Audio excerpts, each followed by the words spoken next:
तुमच्या ह्या कागदपत्रांमुळे तुम्ही एक तारीख मला दिसते की 2 अंगरक्षक संभाजीनगर सशुल्क त्यांचे अर्थात आहेत, पण ते 21 ऑक्टोबर 2024 ते 11 डिसेंबर 2024 म्हणजे अगदी एक्झॅक्टली 1 महिन्यापूर्वीपर्यंत त्याच्या एक महिना नाही ज्या दिवशी त्याच्यावर खंडणीचा आरोप झालाय त्या दिवशीपर्यंत त्याच्याकडे 2 अंगरक्षक होते.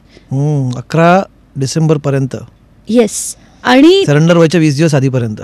21 डिसेंबर. हा नाही महत्वाची ती तारीख का ज्या दिवशी FIR झाला त्याच्यावर खंडणीचा गुन्हा त्या दिवसापर्यंत ते होते असं इथे पेपरवर आहे. पण महत्वाचं काय आहे की जेव्हा ते उज्जैनला वगैरे होते तेव्हा एक फोटो बाहेर आला होता.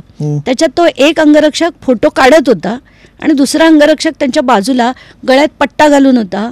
ते त्यांनी फेसबुकवर 15 तारखेला टाकलेलं आणि म्हणजे 15 तारखेपर्यंत हे त्यांच्याबरोबर फिरत होते. आता देण्यासाठी मला हे 11 पर्यंत दिलंय का काय मला माहित नाही. पण जेव्हा मी अंडर पब्लिक डिस्क्लोजर मी पत्र लिहून त्यांच्याकडनं माहिती मागवली आहे. बापरे.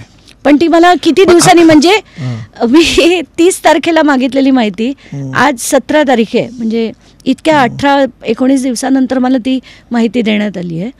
पण म्हणजे किती गंभीर आहे की एका माणसावर ज्याच्यावर खंडणी अपहरण सगळे गुन्हे आहेत त्याला तुम्ही शासकीय बॉडीगार्ड देता.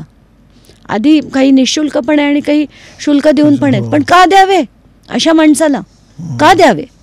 आणि माझ्या मते म्हणजे ही तुमची जी मगाची यादी तुम्ही म्हटलं की ती गुन्ह्यांची यादी हे सगळे त्याच काळातले आहेत ना त्यांना दिलेली की ज्या काळातले गुन्हे आहेत त्याच काळात त्यांना ही सगळी सुरक्षा देण्यात आलेली. म्हणजे मी जे 2 FIR आत्ताचे म्हटले एक मे 2024चा आहे एक 3 जुलै 2024चा आहे.